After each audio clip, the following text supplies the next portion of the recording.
مرة تانية. في الحلقات اللي فاتت إحنا أسسنا الشبكة الخاصة بتاعتنا على تيل سكيل وربطنا كل أجهزتنا ببعض.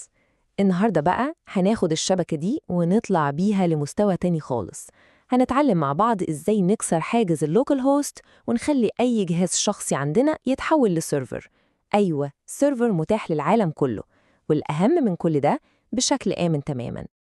طيب خلينا نبدأ بالسيناريو كلنا بنمر بيه تقريباً. تخيلوا كده معانا، عندنا مشروع شغال على الجهاز بتاعنا على اللوكال هوست ومحتاجين نوريه لعميل أو حتى لزميل في الشغل. إيه الحل؟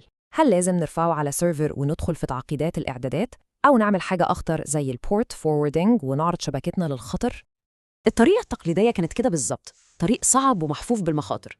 كنا بنضطر نفتح بورت في الراوتر اللي هو يعتبر كأننا بنفتح باب خلفي في شبكتنا لأي حد ممكن يدخل منه. لكن النهاردة تيل سكيل بيغير المعادلة دي تماماً. الموضوع كله بقى بيتلخص في ميزتين عبقريتين بمعنى الكلمة: سيرف وفانل. تمام، ودي هتكون خطة الشرح بتاعتنا النهاردة. هنمشي خطوة خطوة، هنبدأ من المشاركة جوه شبكتنا الخاصة ولحد ما نوصل للعالم كله. يلا بينا نبدأ بالمستوى الأول للمشاركة.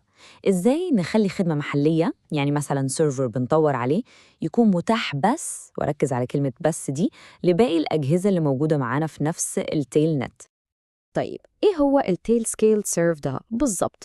ممكن نفكر فيه كأنه ريفرس بروكسي داخلي، يعني خاص بس بالتيل نت بتاعتنا. مهمته بسيطة جدا، بياخد أي خدمة شغالة على جهازنا ويديلها عنوان HTTPS آمن واسم سهل، ومحدش يقدر يوصله غير الأجهزة اللي معانا على الشبكة. والجميل في الموضوع إن كل ده بيحصل بأمر واحد بس، حرفياً أمر واحد في التيرمينال. أي خدمة شغالة على أي بورت، ولنفترض 80 و80، في ثانية بتكون متاحة لكل أجهزة التيل نت. أيوة، الموضوع بالبساطة دي. المميزات هنا بتظهر فوراً. أول حاجة تشفير HTTPS تلقائي بشهادات TLS سليمة. تاني حاجة بنستخدم أسماء سهلة ومفهومة من خلال الماجيك DNS، يعني خلاص مفيش داعي نشارك IP addresses معقدة. وبدل ما نقول لزميلنا ادخل على 100.كذا.كذا، بنقول له ببساطة ادخل على My App. شايفين الفرق؟ وطبعاً كل ده بيحصل بشكل خاص وآمن تماماً جوه شبكتنا. تمام قوي، كده عرفنا نشارك الحاجات جوه شبكتنا. بس ماذا لو محتاجين نوري الخدمة دي لحد بره التلنت أصلاً؟ يعني عميل مثلاً محتاج يشوف الشغل أول بأول. هنا بقى بيجي دور البطل التاني بتاعنا النهاردة، فانل. ببساطة فانل بيبني على اللي السيرف بيعمله، لكن بياخده خطوة أبعد بكتير. هو بيعرض الخدمة المحلية دي للإنترنت العام كله، يعني أي حد في أي مكان في العالم، حتى لو عمره ما سمع عن تيل سكيل، يقدر يدخل على URL اللي هيطلع ويشوف الخدمة بتاعتنا شغالة. وهنا نيجي لأهم نقطة، وهي الأمان. فانل مش زي البورت فوروردنج خالص، مش بيفتح أي بورتات في الراوتر بتاعنا، يعني مفيش أي ثغرات أو فتحات ممكن حد يستغلها. هو بيستخدم سيرفرات تيل سكيل اللي اسمها ريلي سيرفرز عشان تمرر الترافيك وهو متشفر، وده معناه إن جهازنا محمي تماماً من أي هجمات مباشرة ممكن تيجي من الإنترنت. طيب عشان نكون مطمنين لازم نفهم بالظبط إزاي فانل بيشتغل وبيحافظ على الأمان ده. تعالوا كده نمشي خطوة بخطوة مع أي ريكوست بيجي من الإنترنت، ونشوف رحلته لحد ما يوصل لجهازنا. العملية دي عبقرية في بساطتها وأمانها.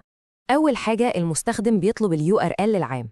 ال DNS بيوجهه للسيرفر من سيرفرات تيل سكيل، مش لجهازنا خالص. بعد كده السيرفر ده بيفتح قناة اتصال مشفرة مع جهازنا. كل البيانات بتمشي في النفق الآمن ده، وحتى سيرفر تيل سكيل نفسه ما بيقدرش يشوفها. وفي الآخر الكلاينت بتاع تيل سكيل اللي على جهازنا هو الوحيد اللي بيفك التشفير ويسلم الريكوست للخدمة اللي شغالة عندنا. يعني ال IP بتاعنا مستخبي والبيانات متأمنة من أول لحظة لآخر لحظة. الكلام النظري ده جميل جدا، بس تعالوا نشوف إزاي ممكن نستخدم فانل ده في مواقف حقيقية وعملية بنقابلها كل يوم في شغلنا. السيناريو الأول والأشهر، الكلاينت ديمو. تخيلوا الموقف، عندنا اجتماع مهم مع عميل ومحتاجين يوريه آخر التطورات في الموقع اللي شغالين عليه. الموقع ده فين؟ شغال على اللابتوب بتاعنا. والعميل ده فين؟ في أي مكان في العالم. إيه الحل؟ بالظبط زي ما الموقف ده بيوصف، احنا محتاجين نشارك الشغل ده على الإنترنت، بس بشكل مؤقت جدا، مجرد دقايق أو ساعات عشان ناخد رأي العميل ونرجع نقفل كل حاجة تاني. ده اللي فانل بيقدمه. والحل بيكون في أمر واحد بس، بنكتب sudo tailscale funnel 3000، وفي ثواني سيرفر التطوير المحلي بتاعنا بيبقى ليه رابط عام على الإنترنت نقدر نبعته للعميل في نفس اللحظة. سيناريو تاني قوي جدا، اختبار الويب هوكس.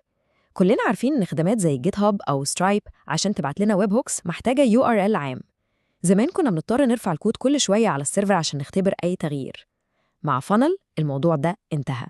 بنوفر URL عام وثابت يوصل على طول لجهازنا، ونقدر نختبر ونعدل في الكود بتاعنا بشكل فوري من غير أي رفع أو deployment. ممتاز جدا.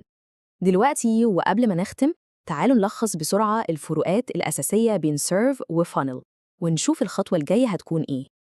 إذن الخلاصة كلها في سؤال واحد: مين الجمهور؟ لو الجمهور هو الفريق الداخلي اللي معانا على التيلنت يبقى هنستخدم سيرف. أما لو الجمهور هو أي حد في العالم على الإنترنت العام يبقى الحل هو فانل. وطبعاً عشان نستخدم الأدوات دي صح، في كم ملحوظة مهمة لازم تكون في بالنا. أولاً، فانل بيشتغل بس على بورتات معينة زي 443 و8443 و10000. ثانياً، ما ينفعش نستخدم نفس البورت لسيرف وفانل في نفس الوقت، ده غير إن في حدود للباندويث وبعض الخصائص بتختلف على حسب نظام التشغيل زي ماك أو إس. طيب، بعد كل قوة دي في المشاركة بيظهر سؤال أهم وأخطر: بما إن كل الخدمات دي ممكن تكون متاحة، إزاي نتحكم مين يشوف مين؟ وإزاي نحدد قواعد اللعبة جوه الشبكة بتاعتنا؟ والسؤال ده هو اللي هيفتح لنا الباب للموضوع اللي جاي. هنتكلم بالتفصيل عن ال Access Control Lists أو ال ACLs، وهنشوف إزاي ممكن نبني جدار حماية دقيق جدا جوه شبكتنا يحدد مين مسموح له يوصل لإيه. وقبل ما نمشي، دي قائمة سريعة بأهم المصطلحات اللي استخدمناها النهاردة عشان تكون مرجع لينا كلنا. شكراً جداً لمتابعتكم، وأشوفكم في الشرح اللي جاي.